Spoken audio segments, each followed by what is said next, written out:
I think the best thing that you can do for child development is just talking to your kids. At the main library, being the Services Librarian, it's more focused on youth services. But at the Miller branch, it was everything. A little over a decade ago, I decided I wanted to start the Wiggle Worm Storytime. And so that's one of my favorite programs. It's ages 0 to 24 months. And I just decided that was a need that we had in our community and in our libraries. And so I just started it, and it grew and grew and grew. Thinking back to your earlier teen years, what would you have thought if someone told you that you are where you are today? I would have been happy to have known that. We just really want to encourage everyone to have a shared love of reading. Kids, they're going to look up to their teens and the adults in their lives, and if they see them reading and loving reading, then they're going to be more likely to do that also, because it should be a family thing.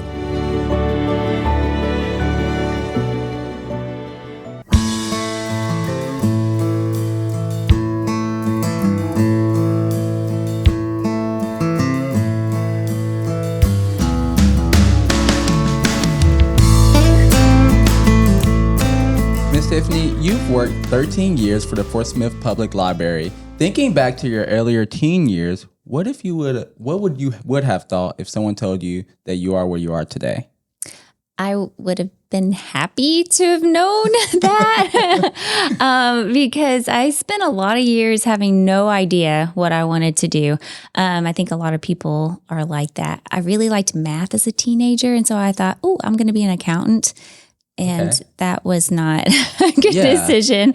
I had my first college semester, and it was an intro to accounting class, and quickly learned no. But I stuck with business, which has served me well in the library. So my background's business, bachelor's is in business. And then eventually, after a year being out of college, I decided to go back and get my master's in library media. So it's been a long road. And I think that a lot of people really struggle with that and waste a lot of time and money trying to figure that out. But I kind of want to just point out that I think Fort Smith Schools is doing a really great job at trying to make more kids aware of what careers are out there. I know in 6th grade, they start a career awareness class in 9th grade. Yes. And that's like a 9-week course. And then they just build on that every year, which I think is fantastic. And then moving into the high school years, there's Peak Innovation and WOTC and concurrent classes. There's just so much that's out there for them to know about. And I think they're just hopefully being much more prepared than maybe me as trying to be an accountant. There's so much you said there that I'm interested in. Okay, so first let's start with, going back to the question, I guess I'll start there and we'll go from there. Okay, so you said you would have been happy or excited to know that you are? Yes, because I don't really know why, but being a librarian never really entered my brain, which is weird because I also had an excellent high school librarian. And if I would have just had someone tell me that, I would have probably been more calm and happy about it instead of just trying to pull whatever, accounting, just because I had no clue what to even look at. I guess both of those, though, kind of going along the thinking that I was thinking is if a kid, at least for me, if someone told me I was going to be a librarian, I don't know if I would be happy or sad because of what I knew a librarian to be at that time. Like, kids made fun of librarians a lot. What? No. And I remember even shows though, like Monsters University, things like that. Yeah, sorry. It was always like a comedy. I don't know. Yeah, so, I get it. The frumpy librarian with the cardigan and the bun and the spectacles and everything. And shh, be quiet. We're in the library. Like, that's what I think of, that person. Okay. So I was very curious that you said I would have been happy. So what was your experience with libraries and librarians growing up? I guess you had a good experience. I did. I had a really excellent high school librarian who steered me. Because I was just reading everything, everything in my coursework. But then also she's like, hey, maybe try this and then try this. She just had so many great book recommendations. And so I have good experiences with librarians. And yes. And I totally get that's kind of the common joke, we dress frumpily, but yes. I have to agree. Cardigans are really nice. I like cardigans and nice, sensible shoes. Yes. I'm not wearing heels all the time, but yeah. Also, though, you're. I consider you to be like a cool librarian. Oh, thank you. Yeah. Even while I was setting up for the podcast we did for Discover Fort Smith, you're like, well, we're not a no. I think this is what I heard you say. We're not a no shush library. We're not a shush library, right? Well, we don't like to shush people. I mean, obviously there are times when we have to maybe intervene and, let people know that it's a library, it's for the public. And so we might need to tone it down a little bit, but we don't go around shushing people like the cartoonish, like shh. Yes. Yeah. Yes, we that's not something we do. And I noticed, I was thinking about that while we were rolling at the library for that podcast, because I noticed that there were a lot of people who were coming in who were kids. And I'm just going to say a broad term because I don't know what their medical condition was, but a lot of kids who were on the spectrum. And so I imagine that because that's an audience that's also served at libraries, and even probably like a bigger audience too, it'd be hard to tell a kid who can't regulate their voice as well to someone's trying to read next to you. That would be very difficult. We, as a library, we welcome everyone. It's for the whole community. Everyone should feel welcome in our doors. And I think it's really important. You don't know what people are going through or their life. And so just show kindness when you can. I think it's cool too that it looked like while I was there, it's a cool meeting spot for people. So they'll come meet, and some of them were, I don't know, maybe they were like little reading pods that they were going. Study rooms. Okay, yes. So tutors. It could be tutoring. We just have study rooms at all 4 of our locations. We have some in our children's department, which is where I work, and then some upstairs in the adult sections, downstairs in the large type, and you can come work there. You can go just sit and have a quiet space to read. You can meet with friends. Really, it's just a small little area that is free to use. And you just come. It's first come, first serve. You can't reserve them, but yeah, they're great little. What did you call them? Study pods. Study pods. That's kind of great. what I was thinking, like kind of like college. I don't know. Yeah. Study pod. Okay, so speaking of college, that's what I wanted to go to next. Okay. Where did you go to school? I went to Northeastern University for my bachelor's. Yeah. Oh, okay. Yeah. Where is It's in Tahlequah, Oklahoma. Okay. Okay. And then, what were you saying? And then my master's is from East Central University in Oklahoma also. Okay. Okay. And then what is your official title?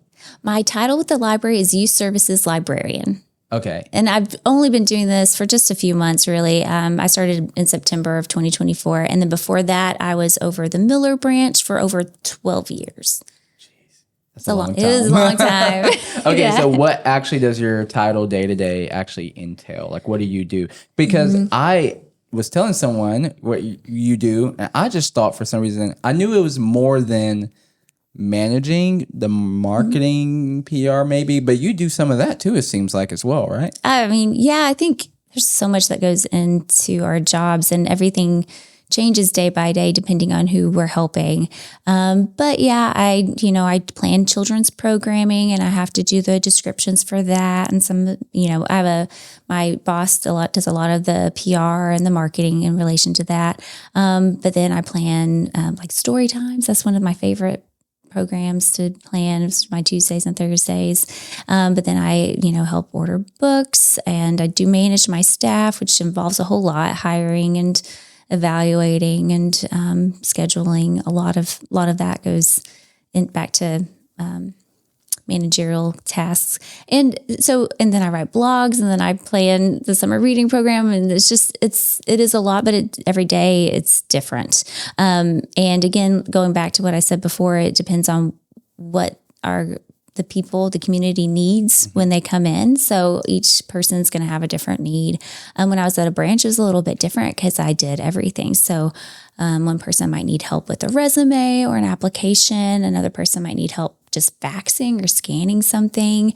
And then I might have a kid come in and want a book recommendation, which is some of my favorite things to do in my job. I love book recommendations. So it just looks different day by day. And what were you doing at the other location? Because I know because that's when we first met for the first time. Storytime was also wrapped up into that job. So what was, I guess, what was different from what you do now? So I was over that branch. So it encompassed everything, obviously managing everything, but managing the staff. But I could plan all programs for all ages.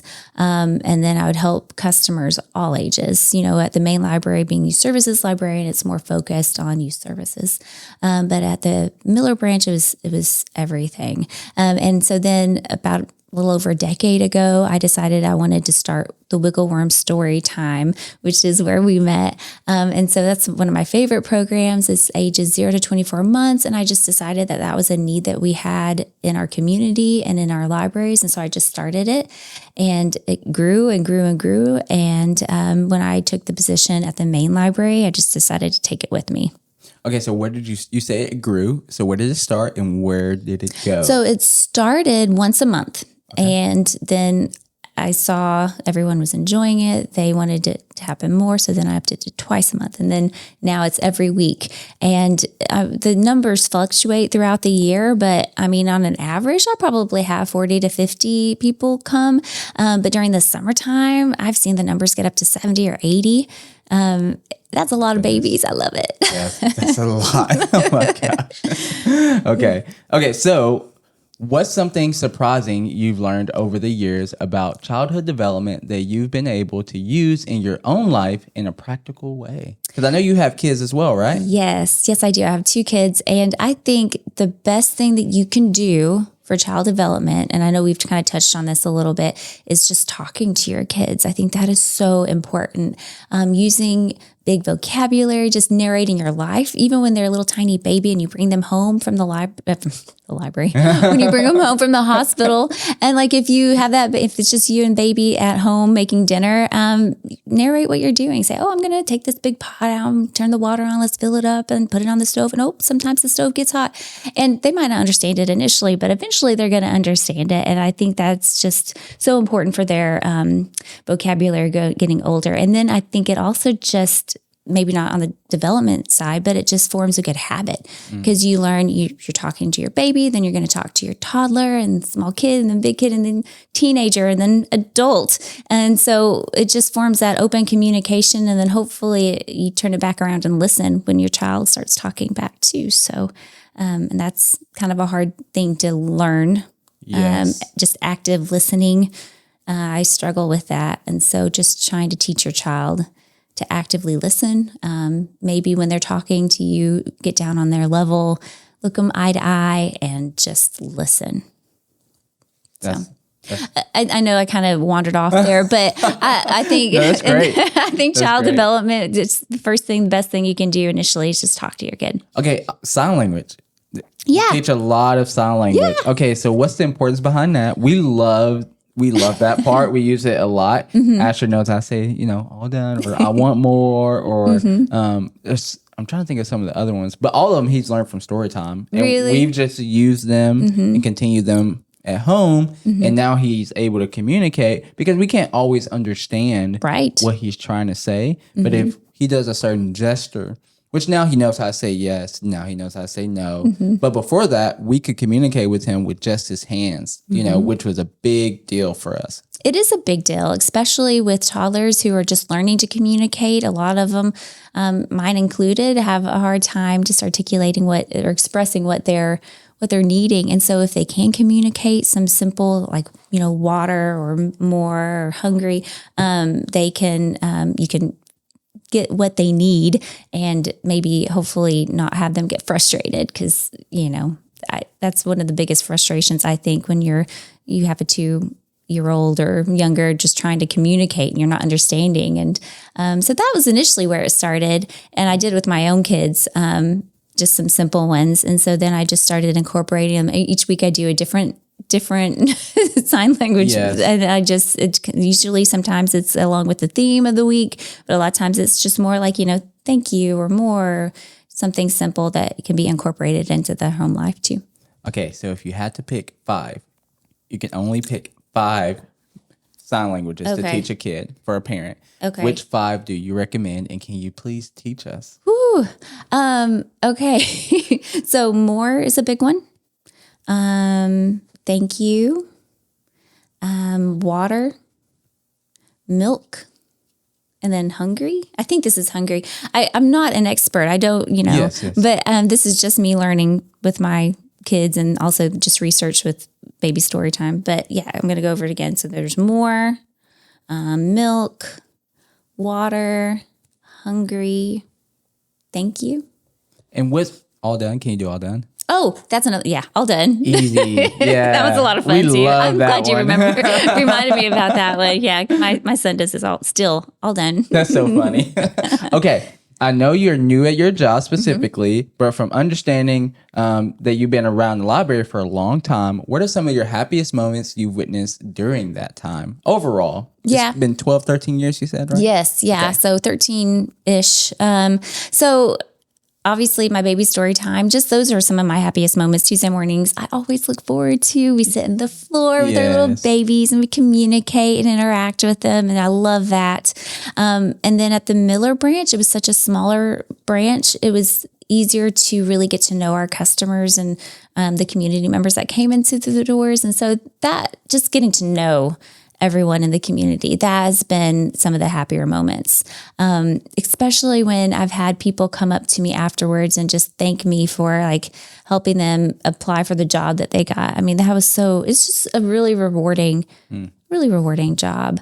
And then also, I guess I'm kind of going all over the place, but the baby story time, like I said, is some of my happier times, but then also the adults who enjoy it.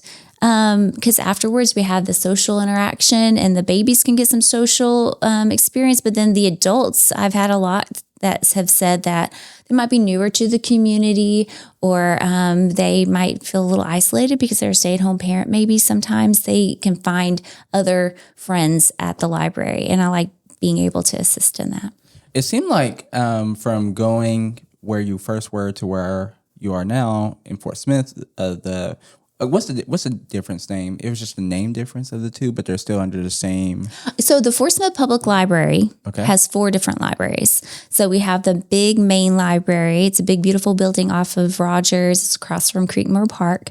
And then on the north side of town, we have the Windsor Drive branch. And then we have the Dallas Street branch, which is around Mercy Hospital. And then on the south side of town is the Miller branch. Okay, so it was Winsler? I was at the Miller branch. Miller branch. Okay, so when you were there, it seems like from us coming from there to now the main one, it's the main one, right? That you're right now. The main one, a lot of people followed for story time. Yeah.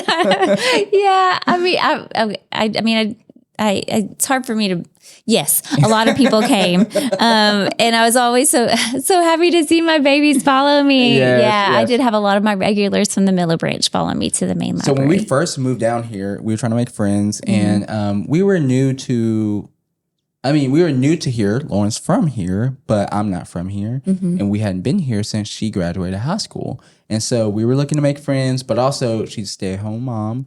So she was looking for something to do with Asher. So it was perfect for us. But actually, we met at least, I know for sure one couple I'm thinking of at the library. And we actually had dinner with that couple at our home, but it all initiated right there from the library. And then that grew into other relationships, which helped us to get to where we are today. And then eventually we started to know, oh, okay, I know this person when they come, or we know this person. So it really is like a small little community that really grows outside the library is what it seems when you go to these story times. Now you do story times. I know you said you do it once a week, but isn't there something like on Thursdays? Yes, so I actually do 2 different ones. So the Tuesday one's Wiggle Worms, and that's again for 0 to 24 months. And then when they get a little bit older, and they can go to it's a story time on Thursdays. It's preschool age, but it's really kind of geared toward toddler age.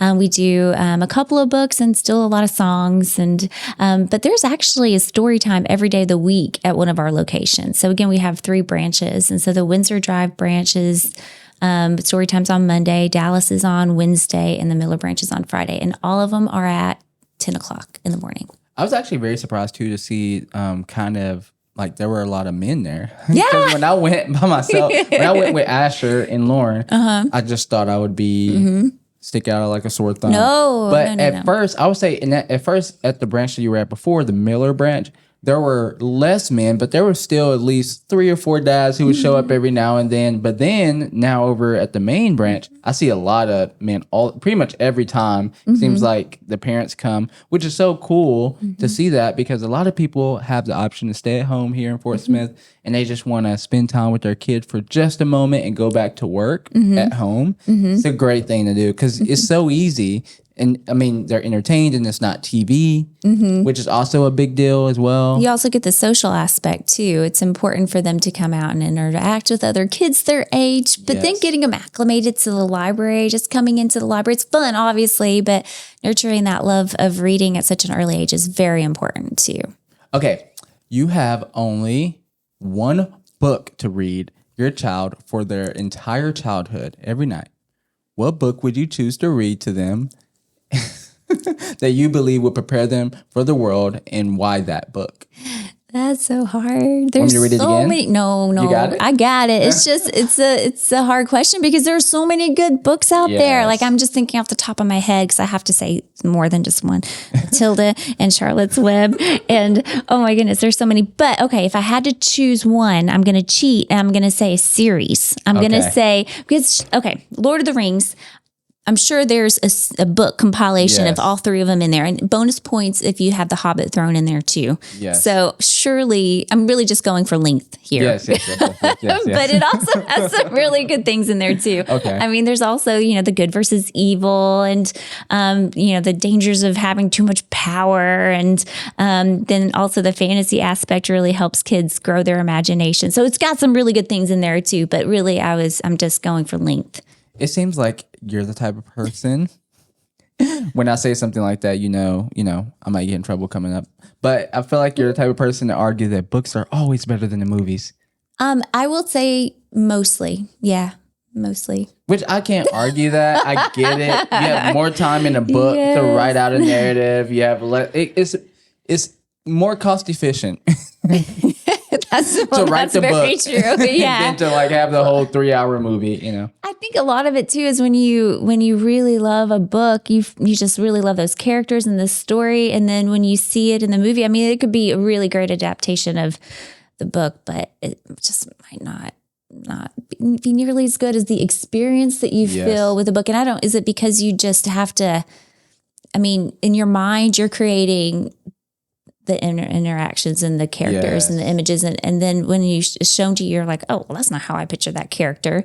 So maybe that's why. I don't know. Is there one movie that you feel like nailed it when it came to, it was a book first and then it was a movie? Awkward pause here. No, it's okay. No. Oh my gosh. I knew it. But okay, so here's what I have to do. If I am watching a movie that I've read the book and I really enjoyed the book, I can't watch it right after I read the book. I have to give it some time so I forget some of the good stuff. Because you're like, oh, they missed this part. Yeah, otherwise I will be critiquing that, right and left. So but funny. I have to give it some space. Did you have a favorite series when you were younger? For me, mine was Magic Tree House.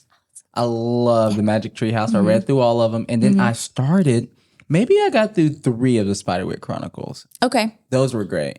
I'm not a reader. Listen, I found out I was held back in 1st grade because I couldn't read well. For some reason, they never tested me for anything else. Found out while working in a coffee shop that I was dyslexic. Because there was just different things that I would do.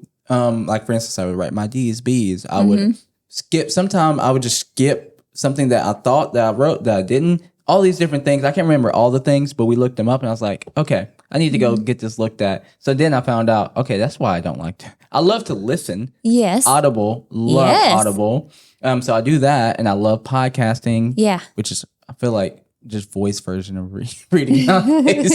So I can do all that, but yeah, reading. Well, first of all, I have a few things to say about that. I'm sorry that it took so long for you to realize that. But 2, I think that, we also have audiobooks you can download at the library straight to your phone. So you don't have to use Audible, and it's free. Yes. Throwing that out there. Yes. And then there's dyslexia friendly fonts. Have you heard about this? And then like colors. I honestly don't know. I need to research it more. But I've just seen like on your Kindles, you can change the font to make it more of a dyslexia friendly font. And then I've seen here and there, and I would like to research this more. But I know that there are some books that are being published now that are in a more dyslexia friendly font, or maybe just more accessible. So I need to research that more, but that's something I'm interested in too as a librarian. So I can take. Okay. Wow. That's interesting. I should look into that. You definitely need to look into the audiobooks. Okay. Yes. Okay. Let's talk about that because my wife takes full advantage of that. She was actually doing it back in Texas, and it's where it's an app. And if I'm going to try to explain it. I know you know how to explain it, but I'm going to see how good I can do. And I'll nitpick it. If you have the correct zip code, there are only zip codes that this counts for. So if you have a zip code that's within Fort Smith, then you can go to the library and get a library card. And then once you get the library card, then you get access to the app, which then allows you to either, well, one, you can take home books, physical books with your library card, but also you can download books. However, you can't just download every book when you want to because there is kind of like a wait. You have to let it be released, and then that whole thing. What did I miss? You did really well at that. I'm very impressed. So yes, if you live in the city of Fort Smith, you can get a free library card. And also kids ages 5 and up can get a free library card. And then once you have that card, you can go download the Libby app and put in your library card number. And then you can start putting things on hold or checking things out. And I will say, yes, it is hard to kind of keep up with the demand of those because they're so popular. So you'll probably need to put some things on hold. But I will tell you a little tip. You can put 8 things on hold all at once. And so I would just fill those up. Keep 8 things on hold all at once, and then you can start a reading list too. And so anything that you think you might want to read, you can go like star it. And then if you are ever in a moment where you don't have a book and you're waiting on something, you can go to your reading list and select available now, and it'll show you all the ones available now, and you can just download it instantly. You just made a lot of Fort Smith people happy with those little tips there. Yeah. You can also link cards too. So if, so your wife listens to a lot of audiobooks. Yes. If you didn't, which I know you just said you did, but if you didn't, she could also link your card to it and then get 16 holds. Oh, under the same, under the same in app. Libby. Okay. So do you check out books I'm trying to think about how to ask this. Okay. So if you want to, let's say for instance, you order Chipotle, you order ahead, and you go pick it up at the desk. Do you do that through the Libby app, or is that even a thing? That's completely separate. So you can hold books through our website. You'll have an account, and if you don't know your password, you can go to one of our front desks, or you can call us and we can change it for you. But you'll put in your card and your password, and then you can reserve anything. So if it's a physical item, you just reserve it, and you can say, "Oh, I want to hold it at the Miller branch," and usually it's there the next business day. Okay. Okay, that's cool.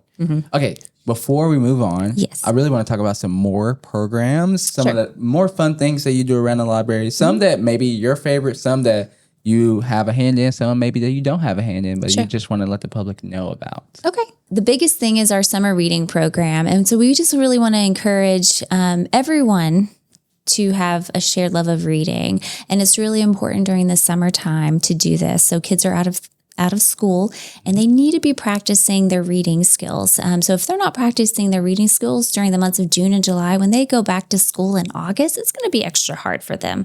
So we want to encourage them to practice those reading skills, and we'll give them prizes throughout the months of summer if they're reading. But even if they're not reading yet, if you have little baby Asher, a little toddler who can't read yet, you can read to him.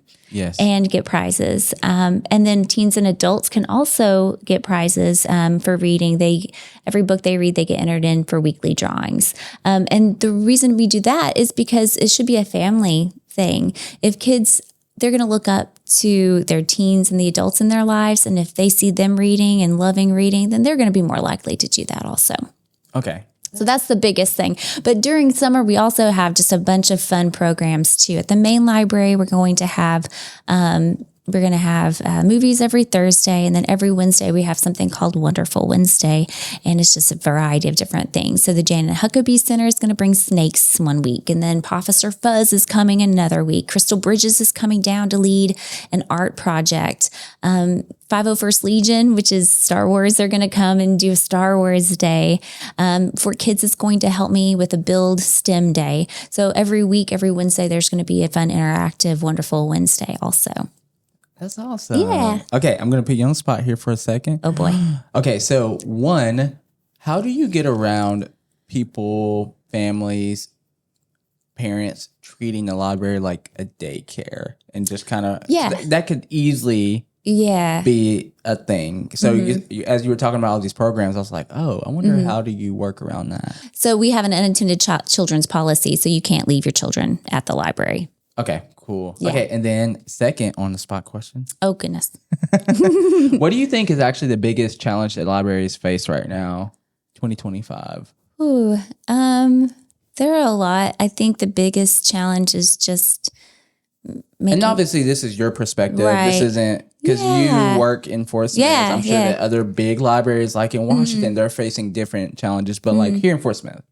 I think that we need more people just realizing what we have to offer. That we have so much, and it's just really hard for us to get the word out. So I want everyone to be able to come visit one of our locations, get a library card, and just see what we have. Because we just have so much that you're able to do at the library, but you just might not be aware of. Yes. So that's the main thing. Come get a library card. Why are the library cards free? Like, why does it not cost? Well, I mean, we have federal funding, state funding, and then we get money, just your tax money at work. Okay, so literally, like, you're not taking advantage of, Yeah.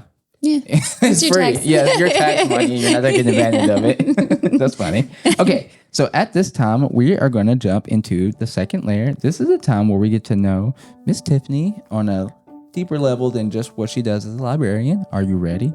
I hope so. Some people have cried in this segment. Oh. I'm joking. Give me the Kleenex. Okay, first question. If I had been quietly watching your journey over the past 2 years, how would I describe the person sitting in front of me today? It's hard for me to sit still, and I like to stay busy. A lot of people describe me as bubbly, but I think it's more just I try to stay positive and I try to be kind. So that's, I think, how they would describe me. Those are two good things to be described as. You must be a happy person. I think so. There's always something to be thankful for. Yeah, that's awesome. Okay, how would your daily life look different if money was no longer a concern? I would still be at the library because I love what I do. And I think the library is vital to our community, and my work is very rewarding. So I would still do that. But I think if maybe time was just unlimited, if there was unlimited amount of time, if I could do my job and spend quality time with my family, but then also I would add in more helping the community. There's so many other nonprofits in town that I would love to help and be more active and involved with. Yeah, that's awesome. Yeah. Okay. If your soul had an age, what would it be and why? I've had so many people tell me that I have an old soul, but I don't think I like to talk to people, so maybe that's where that stems from. I don't think I have a young soul because I like to bake with my sourdough starters and make yogurt. I like to go to bed early. I'd rather read than watch TV a lot of times. I think my soul is the age I am. Okay. That's a horrible answer. So wait. So that would be, don't tell me, that would be 31, right? Sure. Yeah. Okay. Yes. Okay. Good answer. If you lost everything tomorrow, what's the first thing you would do and why? I'd gather up my family. Just keep them close to me. That's sweet. Yeah. Same. Likewise.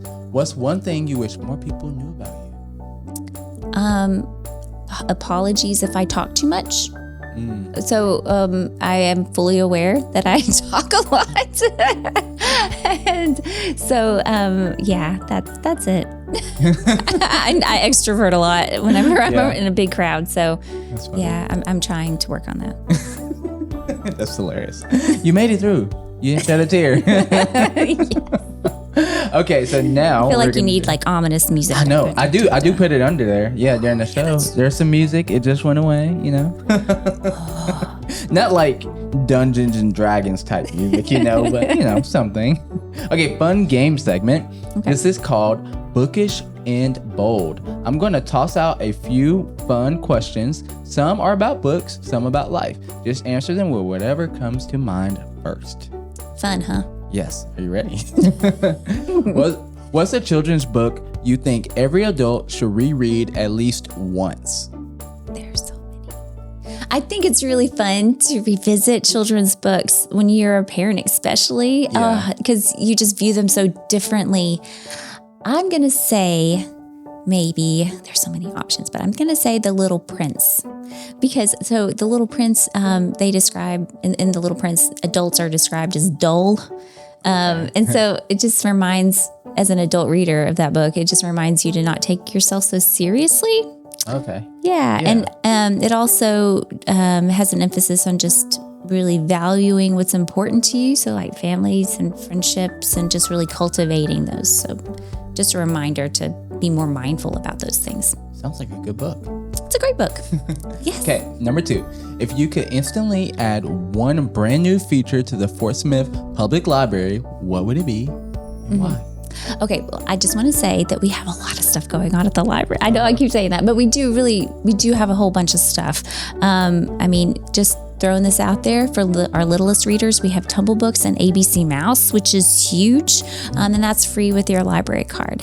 But in addition to everything that we have, I would probably say there are a lot of libraries that have really cool things called maker spaces. And so they might put like sewing machines in a maker space or a 3D printer. So something like that. Or since I'm in the children's department, I know you said one. No, go ahead. Yeah. It's just conversation starter. Yeah. In the children's department, we already have a whole bunch of fun interactive things that you can do when you come visit. I mean, we have games out and puzzles and magazines and Legos and of course books, usually a scavenger hunt. But I think it'd be really cool if we could add some more interactive things. So I visited a library. Whenever I go on vacation, you got to visit a library and see what they have. So last year I visited a really cool one, and they had a ginormous Light Bright, is what I think it's called. You know, like there's one at the Amazium, if you've ever ventured up to Northwest Arkansas and gone to the Amazium. And it just has these, different various colored pegs that you put in this lit up board, and you make different shapes and designs. So I think that would be really cool. And then I don't know what it's called, but they also had this ginormous screen that had different backgrounds on it. And that day they had a farm background, and kids could color different coloring farm animal sheets with farm animals, and then they could upload it and scan it into the background. And then so this little cow was just walking around with the kids, whatever name they gave the cow, and they were so excited to see their little cow walking around on the screen. So I think something like that would be fun too. That sounds really cool. Yeah, all those things. All the things. Okay, you're trapped in a library overnight. What section are you exploring first? So I'm hoping I'm at the main library because they have Dewey's Cafe. Because first thing I'm going to do is go see what the food situation is. Food and coffee. Yeah. So I'm going to go check that out. And then I'll probably go upstairs and spread out my sleeping bag in the fiction. I'd start out in fiction. But when I'm sleeping, I'd probably want to sleep in nonfiction. So maybe I could soak up all the knowledge. How many books do you probably think you read a month? It just depends on the month. Sometimes, usually around 10 to 12. Right now, I'm in a sort of a slower slump, so it's probably more like 5. Okay. That was just a random question. I was like, I wonder how much she actually reads. A lot. What's your favorite hidden gem or small business in Fort Smith that you think or you wish more people would know about? I think Fort Smith has really cool walk paths and parks. One of the coolest parks that I don't think a lot of people are aware of, I think it's called Stone Park, and it's around the landfill. Have you ever heard of this? No. So again, it's by the landfill. Yeah. But there's the park equipment. Part of it, it looks like a garbage truck, and you can go down a slide off of the side of the truck. I know what you're talking about. Yeah, it's really cool. Okay. So I think that's one of the places, but all the parks are great. They're redoing a whole bunch. I think the Parks Department's excellent. But then Janet Huckabee Center, I know a lot of people are aware of it, but I don't want people to forget about them because you can go and walk, you can learn kayaking and archery, you can watch them feed the animals. So they're a lot of fun too. And again, they're coming to the library this summer. And then, yeah. And obviously I have to say, I know people know the library, but don't forget about the library. We're a hidden gem too. Small plug. If you could magically turn one classic book into a movie that hasn't been made yet, what book would it be? And which one? And why? I feel like they've all been made into movies. Over and over and over again. I'm sure there's that's some right. now. I read a while back that Roald Dahl did not like the first Willy Wonka movie, and so that is why the sequel was never made. So the sequel's called Charlie and the Great Glass Elevator, and it was never made into a movie because, again, Roald Dahl did not like the original, the first one. So I'm going to have to say that because literally I think everything else has been made. That's crazy. It's a lot darker than the first one. Yeah. Oh, and it's for kids. So, yeah. I mean, Willy Wonka is pretty dark. Yeah. But the new one with Charlemagne, I haven't seen it yet. it's great. Is it? Yeah, you should. I mean, he's just such a good actor. Yeah. Oh, no. I need to watch it. My daughter loved it, but I haven't had a chance to watch it It's yet. not like the book at all. So, yeah. There you go. Okay, before we wrap up, can you please just let the people know where to follow you, how to connect with you, how easy it is to get a library card, all the different things. Okay. You can go to fortsmithlibrary.org to check out all of our events. You can check out everything that we have to offer at the library. You can get a library card if you are 5 and up and you live in the city of Fort Smith. You'll just have to show proof of address. So bring in like a bill or a driver's license and we can get you applied that day. With your library card, you can check up to 25 items at a time. And again, that gives you also access to ebooks and audiobooks. It gives you access to Pronunciator, which is an app that you can use to learn 315 different languages. Children can use Tumble Books and ABC Mouse. Don't forget that we have a genealogy department that you can use to research your family history and your family trees. We also have computers you can access, free Wi-Fi, meeting rooms that you can use for free, and you can reserve on our website. You can also follow us on Facebook and Instagram, Fort Smith Library, and we hope to see you in our doors, especially during summer reading program. Awesome. Thank you so much for coming on. Did I forget anything? I think you got everything. Did you get everything? Maybe. Yeah, Probably not.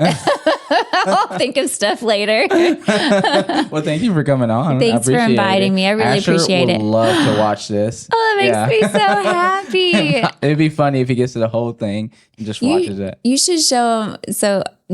You should show him our YouTube channel. I'm on there a lot reading to different animals. What? When? Since when? I don't do it anymore, but when with COVID, we were trying to find innovative ways to still connect to our community.